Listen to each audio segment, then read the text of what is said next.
Abra comigo no Evangelho segundo escreveu Marcos. Quantos trouxeram a Bíblia, diga eu.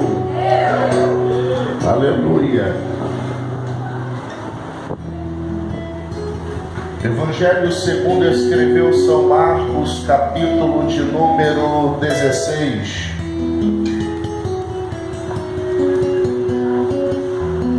Glória a Deus. Quantos nos visitam hoje pela primeira vez? Tem alguém nos visitando pela primeira vez? Deus abençoe os irmãos. Deus abençoe a vida de cada um dos irmãos. Sejam bem-vindos. A paz do Senhor Jesus a todos. Amém. Glória a Deus. Eu ia pedir, Marquinhos, só para minha esposa colocar aquele fundo que eu já estou acostumado a pregar. Eu sou meio chato assim na hora de pregar, porque eu já estou acostumado com o fundo, senão quebra a ligação do vaso com Deus. Amém, queridos? Diga assim a palavra do Senhor. Evangelho de Marcos, capítulo de número 16, a partir do versículo de número 1. E abaixa todos os canais aí dos microfones, das guitarras, dos violão. Isso, por causa da microfonia. Isso.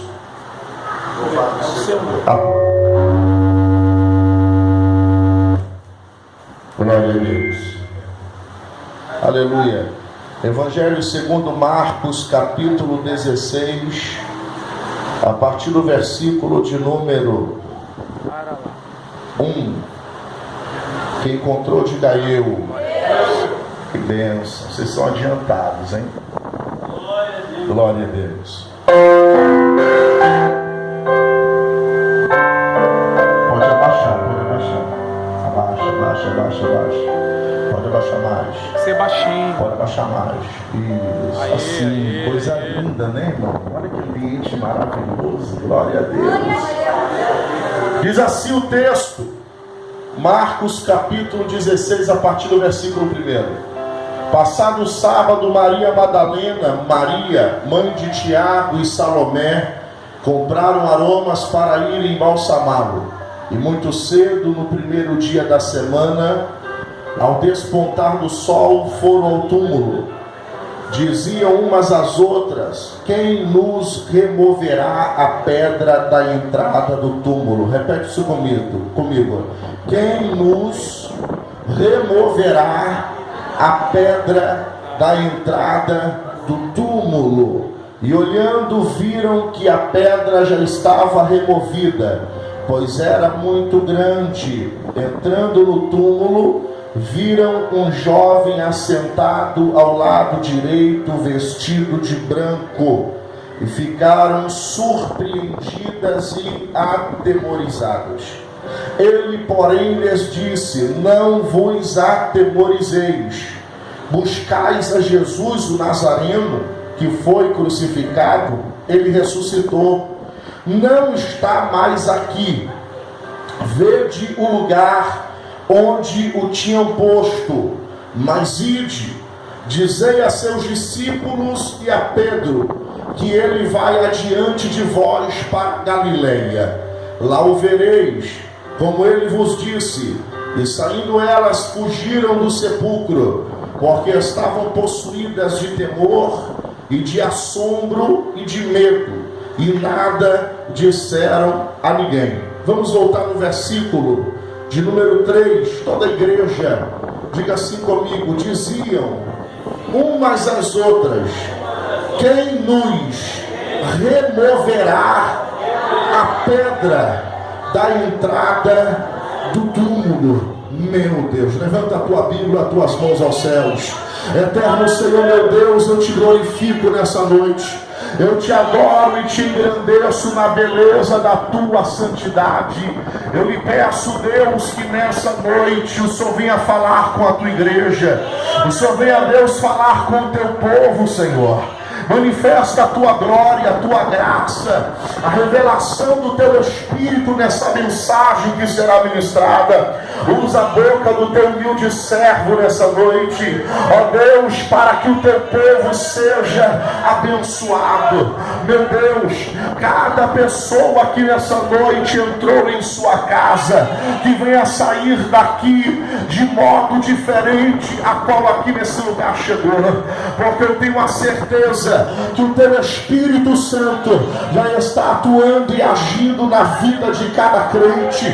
Eu creio, Deus, que já está sendo liberada sobre a vida do teu povo nessa noite uma unção, aleluia, uma unção de mudanças, aleluia, uma unção de vitórias e de conquistas para o louvor e para a glória do seu nome. Graças a Deus.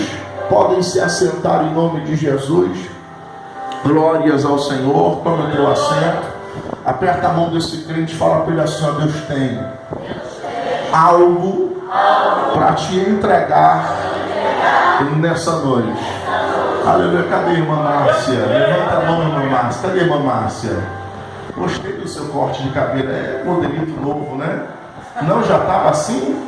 Mas eu pensei que ela tinha cortado. Ficou bonito. Deus abençoe. Quem pode dar glória a Deus aí? Queridos, João Marcos escreveu esse livro reconhecido no cânon bíblico e com a assinatura do dedo de Deus, aprovando cada uma das palavras que nele foram escritas. João Marcos era filho de uma mulher por nome Maria. Era uma mulher muito nobre e rica de Jerusalém.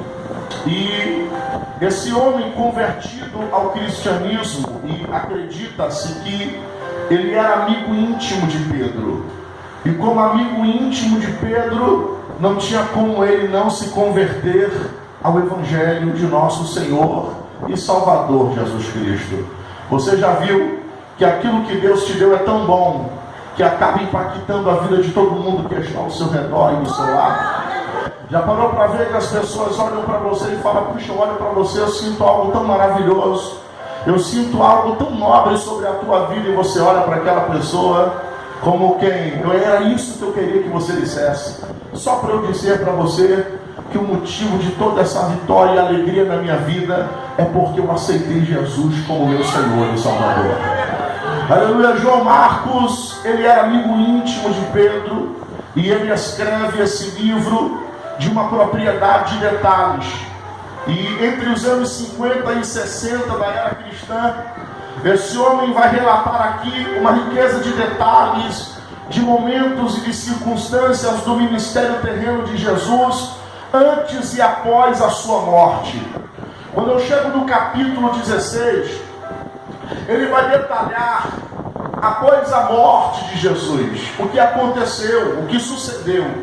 Quando nós chegamos no capítulo 1, no versículo 1 do capítulo 16 de Marcos, você vai começar a ver ele contando o relato do dia de domingo, o terceiro dia após a morte de Jesus. Imagina um domingo como esse, que você saiu da tua casa e veio para a igreja adorar e glorificar o nome do Senhor. E de repente, quando você chega na igreja, Deus alcança você com um milagre que surpreende a tua fé. Porque Deus é assim, Ele surpreende a gente. Às vezes, a gente pode até se esquecer daquilo que Deus nos prometeu ou que Ele falou, mas a gente é surpreendido até mesmo com aquilo que esquecemos, porque Deus nunca se esquece de nada daquilo que Ele prometeu. Aleluia. Passando o tempo, você vai perceber, aleluia, passando o tempo, você vai perceber que Jesus, na sexta-feira, às 3 horas da tarde, era a hora nona. Diga comigo, hora nona. Hora nona, 3 horas da tarde, Jesus, ele entrega o seu Espírito ao Pai. E ele havia dito para os seus discípulos: durante 3 dias eu estarei morto, mas no terceiro eu ressuscitarei. Passaram-se 3 dias, ele morre na sexta. Vem a sexta, durante toda a tarde, noite, entra a madrugada de sábado, e quando é no domingo, antes de despontar o sol, ainda na penumbra do dia, 3 mulheres foram até o sepulcro. No terceiro dia, no dia em que ele havia dito que ressuscitaria, 3 mulheres acordaram bem cedo. E acredito que nesses 3 dias, essas mulheres não conseguiram nem dormir, porque elas estavam acostumadas a andar com Jesus, a ir aonde Jesus ia, a andar por onde ele andava. Essas mulheres estavam sentindo muito a falta de Jesus. E eu pergunto aqui nessa noite: quem é que não sente a falta de Jesus? Aleluia! Até o filho pródigo sentiu a falta do seu pai, porque não há nada melhor do que estar na presença do seu pai. Imagino que essas mulheres estão com o coração ferido, o coração machucado, e elas estão indo no sepulcro, pelo menos para embalsamar o corpo do mestre, olhar para ele mesmo morto no sepulcro e se lembrar dos momentos maravilhosos e especiais que elas viveram do lado dele. E no meio do caminho, quando elas estão andando com as especiarias, porque Jesus era morto há 3 dias, o corpo dele era para estar em estado de decomposição, elas estão levando especiarias, aleluia, para embalsamar o corpo, porque o cheiro do corpo cheiraria já mal, e sabia que o processo dali por diante seria um processo ainda pior de decomposição, e elas queriam preservar o corpo. Deixa eu dizer uma coisa para você: às vezes queremos fazer aquilo que não é para nós fazermos. Sabe por quê, querido?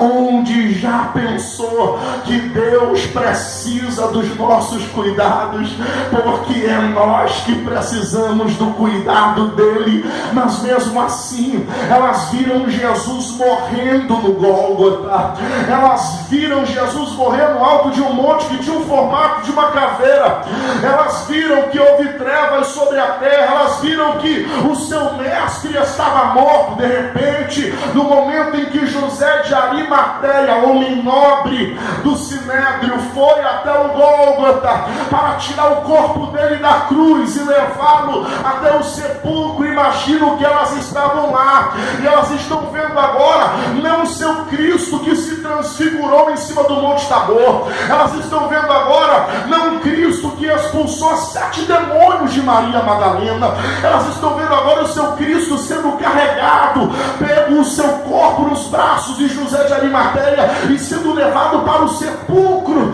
dele. Interessante, amados, é que na visão delas estava o Cristo que morreu, que foi crucificado e que estava morto, mas elas não sabiam que estavam muito próximas de ver o milagre da ressurreição. Ei, parece que eu vejo o dia de domingo, elas acordando por volta das 5 horas da manhã, porque a Bíblia diz que o sol não havia nem se despontado no céu, ainda estava escuro, e elas estão indo caminhando na direção do sepulcro. Ei, mas entenda, os sepulcros naquela época eram escavações feitas na rocha.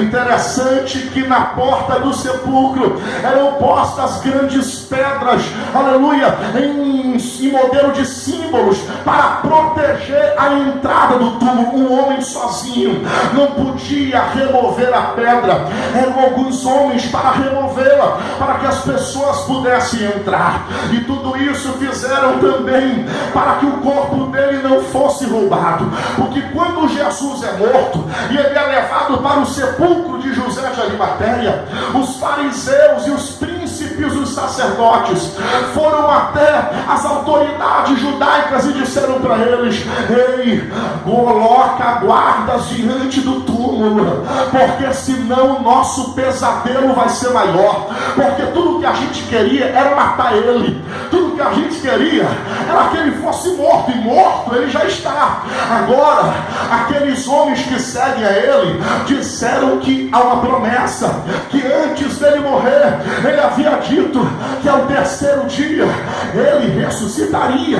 Vamos colocar guardas na porta do sepulcro, porque senão eles podem ir lá, roubar o corpo dele e dizer que eles ressuscitaram. E aí todo esse povo vai deixar de crer na nossa religião, vai deixar de crer nos fariseus, saduceus, essênios, e vão começar a crer nesse Cristo que vão dizer que ressuscitou. Parece que eu vejo as autoridades judaicas delegando autoridade aos príncipes dos sacerdotes e aos homens importantes da religião dos fariseus, e conduzindo guardas romanos até a porta do sepulcro. Eles estavam lá guardando a entrada do sepulcro, protegendo aquele sepulcro e protegendo para que o corpo do mestre não fosse roubado. Mas deixa eu dizer uma coisa para você: quando a pedra é removida, ela não é removida para Jesus sair, porque para Jesus não precisa ter porta, para Jesus não precisa, aleluia, colocar pedra na frente do sepulcro. Ei, deixa eu dizer uma coisa para você: ele é Deus, e como Deus, ele entra onde quer e ele sai de onde ele quer. Como Deus, ele faz, ele realiza, e não precisa pedir autoridade nem licença para poder atravessar uma porta. Mas eu já vou falar sobre isso. Quando elas chegam no sepulcro, aleluia, elas vão encontrar a pedra removida. Ei, a preocupação delas era a pedra, a preocupação delas era chegar no sepulcro e querer entrar e não poder, porque a pedra era o limite para que elas não conseguissem entrar. Só que quando elas chegam perto do sepulcro, a pedra havia sido removida, e elas vão entrando, e elas vê do lado de dentro dois homens, diga comigo, um assentado à cabeceira e o outro na outra ponta da cama de pedra.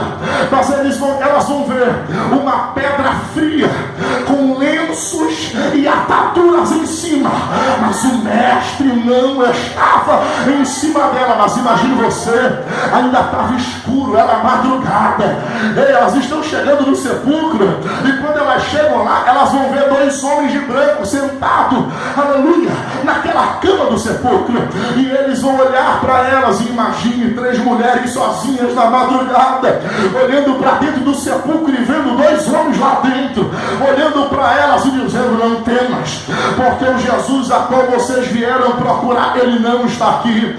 Ele se cumpriu aquilo que ele disse, porque ele ressuscitou. Agora vai adiante, conta aos demais, porque ele vos encontrará na Galileia. Aqueles anjos estão dando a notícia para ela, e parece que eu vejo Maria, parece que eu vejo Salomé, parece que eu vejo Madalena com as pernas tremendo de medo. Imagina só, até os discípulos tiveram medo quando estavam na madrugada, a tempestade veio e Jesus veio andando por cima das águas. Eles gritaram dizendo: é um fantasma. Imagina 3 mulheres entrando dentro do sepulcro e 2 anjos lá dentro dizendo para ele: meu Deus do céu. E tu pensa, meu irmão, que elas saíram como dali? Saíram dali agitadas, com medo, correndo, mas acreditando que o seu mestre ressuscitou. Eu quero pregar uma mensagem aqui nessa noite que vai fazer você pensar e refletir sobre algumas questões, e que você saia hoje daqui, mas debaixo de uma unção, e entenda que para Deus não existe impossível, que aquilo que ele quer agir e operar na tua vida, ninguém poderá ofuscar e nem impedir os planos e projetos do Senhor. Se você pode, levanta as tuas mãos e glorifica ao nome daquele que ressuscitou. Elas estavam procurando, aleluia, elas estavam procurando quem? Jesus. Diga comigo, elas estavam procurando Jesus, aleluia. Elas foram procurar a pessoa certa, só que o lugar era errado. Elas foram no sepulcro buscar por aquele que estava morto. Elas foram no sepulcro buscar e procurar por aqueles a quem elas achavam que estava morto há 3 dias em decomposição. Só que elas estavam procurando a pessoa certa, porque procurar Jesus é procurar o caminho da tua felicidade. Procurar Jesus, querido, é você você encontrar promessas e vitórias de Deus para a tua vida. Procurar Jesus é o caminho da sua imortalidade. Quantos aqui creem que Jesus vai te ressuscitar? Levanta as mãos e glorifica o nome do Senhor. O que é o arrebatamento da igreja? O arrebatamento da igreja são os salvos. Aleluia! Quantos, oh meu Deus do céu, a Bíblia diz que o apóstolo Paulo vai falar dessa forma: e aqueles que morreram em Cristo ressuscitarão primeiro. Isso é o arrebatamento da igreja.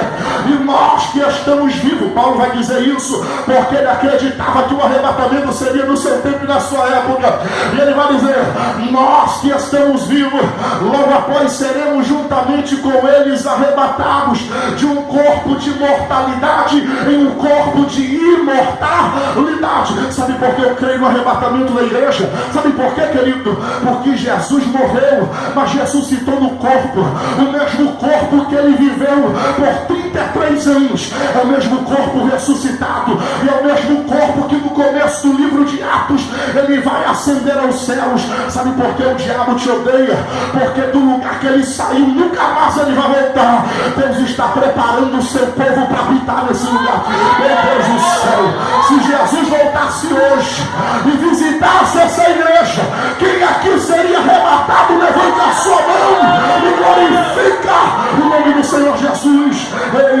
Elas estavam procurando Jesus, a pessoa certa. Ele é a pessoa certa, porque ele é o Deus que dá vida, ele é o Deus que cura, que sara, que liberta. Ele é o Deus que abre porta onde não tem porta. Ele é o Deus que pega uma pessoa em desesperança e devolve para ela a esperança e a perspectiva de que o amanhã vai ser melhor do que o hoje. Quantas pessoas que chegaram aqui nesse lugar, ou na igreja onde prega Cristo, e quando você chegou lá, você chegou prostrado, você chegou caído, e uma palavra te levantou. Sabe por quê, querido? Porque a palavra é dele, e quando a palavra vem dele sobre a tua vida, da pessoa certa, você é restaurado. Ele te coloca de pé, e não tem como a tua vida não evidenciar mudanças. Eu quero ministrar aqui nessa noite que Deus está trazendo mudanças para a tua vida nessa noite, porque você está procurando a pessoa certa. Quantos podem glorificar ao nome do Senhor? Ei, mas tem gente que procura por Jesus no lugar onde ele não está. Se você quer achar ele, procure no lugar certo. Se você quer achar ele, então vai ao lugar onde ele está. Engraçado que existem muitas religiões que pregam a Cristo, não é verdade? Existem mais de 10 mil religiões espalhadas pelo mundo oriental e ocidental. Você vai perceber que há mais de 10 mil religiões, e milhares dessas falam de Cristo, só que falam do Cristo sem a Bíblia. E a Cristo sem a Bíblia é o Cristo completamente descontextualizado, porque o Cristo da Bíblia é o Cristo que opera milagres e que muda a vida de pessoas. Esses dias eu encontrei com uma senhora, alguns anos atrás, ela veio no culto que eu estava pregando, era uma sexta-feira de manhã, e eu me lembro que ela chegou no culto, as duas empresas dela estavam quebradas, a mulher estava indo na falência, devendo a mais de 5 agiotas. Ela chegou na igreja e falou: pastora, pela minha vida. Eu disse: eu vou orar pela senhora. E eu me lembro que Deus pegou e levantou aquela mulher. Em poucos meses, em menos de um ano, Deus pegou aquela mulher lá embaixo, prostrada, e levantou ela. Ela fechou contratos depois que ela começou a buscar a Deus, que nunca ela tinha, aleluia, fechado anteriormente. Ela fechou, aleluia, contrato com uma rede de televisão forte. Ela fechou contrato com o White Martins. Deus pegou aquela mulher e levantou aquela mulher. Pegou aquela mulher e prosperou aquela mulher. Eu me lembro que eu tive que ser trocado de igreja, porque de 2 em 2 anos os pastores eram redirecionados, e eu saí daquela igreja e fui pastorear uma outra igreja. E agora esses dias, eu tenho muito mais do que alguns meses, eu encontrei com essa mulher e olhei para ela: irmã, e como é que você estava? Você está firme com Jesus? Ela olhou para mim: pastor, eu estou firme com Jesus, eu só não estou mais na igreja evangélica. Eu perguntei para ela: mas aonde é que a senhora está? Porque se a senhora está firme com Jesus, então a senhora está em alguma igreja buscando a Ele, porque você sabe que a força da igreja está na unidade. Não é verdade? Paulo vai dizer que a força da igreja está na unificação dela. Eu não posso fazer nada sem você. A força do Evangelho está na oração do povo de Deus, porque quando alguém está ferido, alguém ora e Deus levanta. É assim ou não é, meu irmão? Aleluia.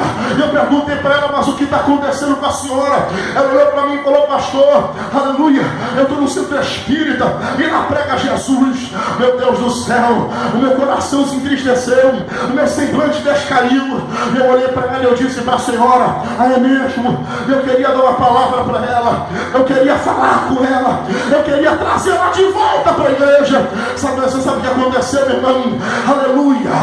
Quando eu saí de lá, as pessoas não deram a importância que ela precisava, o auxílio que ela precisava, a ajuda que ela precisava. Deixa eu dizer uma coisa para você: quando o irmão chegar na igreja e você vê que ele não está bem, que o semblante dele estiver descaído, pega na mão dele. Se ele não quiser dizer para você o que está acontecendo, diga para ele: eu vou te ajudar em oração, porque o Deus que nós servimos vai renovar o teu ânimo. Tem gente, querido, buscando milagres em lugares errados. Você quer assim, levanta as tuas mãos e glorifica o nome do Senhor Jesus. Tem gente buscando Jesus na religião. Não tem como você encontrar Jesus na religião. Se você quer saber, foi a religião que crucificou Jesus. Foram os fariseus e os saduceus que mataram Jesus. A religião crucificou ele, a religião matou ele. É claro que matou, porque ele fazia parte de um plano salvífico, ele fazia parte de um projeto de Deus para redimir e trazer redenção à humanidade.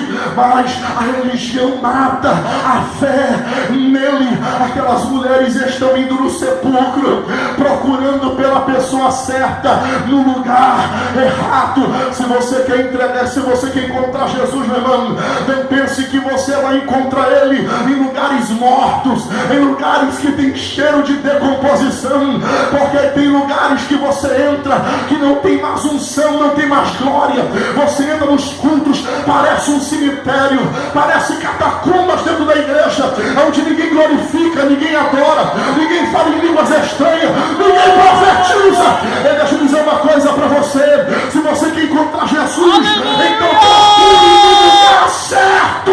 Sabe por quê, meu irmão? Ele está no meio de um povo humilde, que honra bem não com lábios, mas que honra com atitudes e com a fé. Bendito seja o nome dele. Levanta as tuas mãos ao céu, levanta, porque Deus está trazendo uma unção sobre essa igreja. Deus está trazendo uma unção sobre a tua vida. Tem pessoas que estão aqui nessa noite que Deus está dizendo: ei, eu estou liberando uma graça sobre a tua vida, uma unção sobre a tua vida, porque você entrou no lugar onde ele está. O namante probidara, o namara subina como da candarábia, a bibina provia de candarábia. Você chegou no lugar certo, você entrou no lugar certo. Ei, receba a graça e a unção de Deus sobre a tua vida.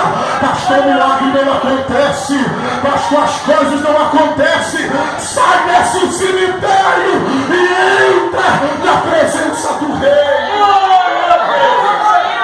Aleluia. Diga glória a Deus. Quem encontrar Jesus, você o encontrará no lugar que tem vida.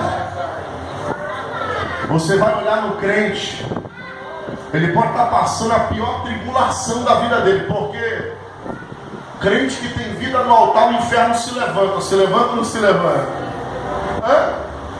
Aleluia! Mas tu vai olhar para o crente, glória a Jesus! Meu Deus do céu! Oh, Deus. A palavra vai estar sendo pregada, meu irmão, ele vai puxar um glória, mas esse glória vai vir lá de dentro. Meu Deus! Está me entendendo? Meu irmão, tem glória que eu fico até assim: meu Deus do céu, esse crente está com uma autoridade tão grande. É ou não é? Meu irmão, tem glória que não é aquele glória. Como é que é aquele negócio que você está falando para mim ontem, Marquinhos? Como é que é aquele negócio? Você fala de duas maneiras. Tu fala o quê?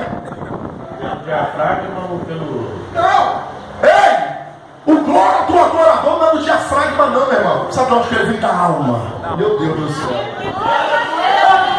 Está pregando aí com isso. Glória!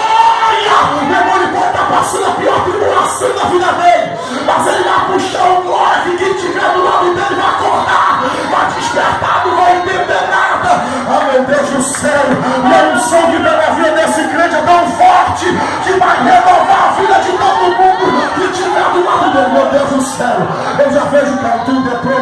da Síria. Eu já vejo meu Deus levantando a vida de crente aqui, hein? Só porque esse nome é um glória aí. Esse negócio pega, meu irmão.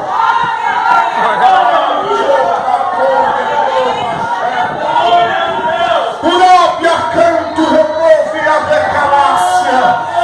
Uróbia achando como na Súria.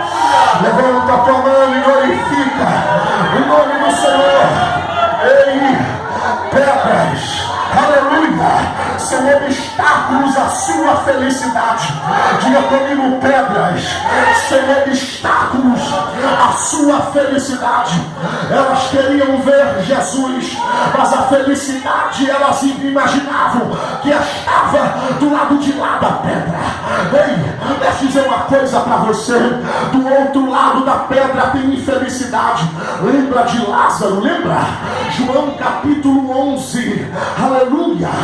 Quantas mulheres estavam chorando pela morte de Lázaro, quantas mulheres estavam pranteando, quantas mulheres estavam angustiadas pela morte de Lázaro. Sabe por quê? Porque a pedra é um obstáculo para a sua felicidade. Quanta gente quer ser feliz, mas ela olha para a pedra e ela não consegue ter felicidade. Quantas pessoas que quando olham para a pedra relembram do seu passado, relembram das suas perdas. Quantos que estão aqui que já sofreram alguma perda, levante as suas mãos e glorifique o nome do Senhor. Já parou para ver que quando você começa a pensar no que passou e você começa a olhar para a pedra, você começa a relembrar sentimentos antigos? Já parou para ver? Você começa a viver coisas que você passou lá atrás. A pedra é sinônimo de infelicidade. Sabe por quê, querido? Porque se você estiver preso e cativo no teu passado, o teu futuro nunca será um futuro de vitória, de bênção, de prosperidade. Você pode ver que antes de você iniciar a vida cristã, você nasce da água e você nasce do Espírito. É assim ou não é? O que é isso? Quando eu falo do batismo das águas, aleluia, eu tenho que entender que eu estou sepultando o velho homem para que um novo homem venha nascer. Ei, para Deus fazer na tua vida, querido, algo novo, você precisa ser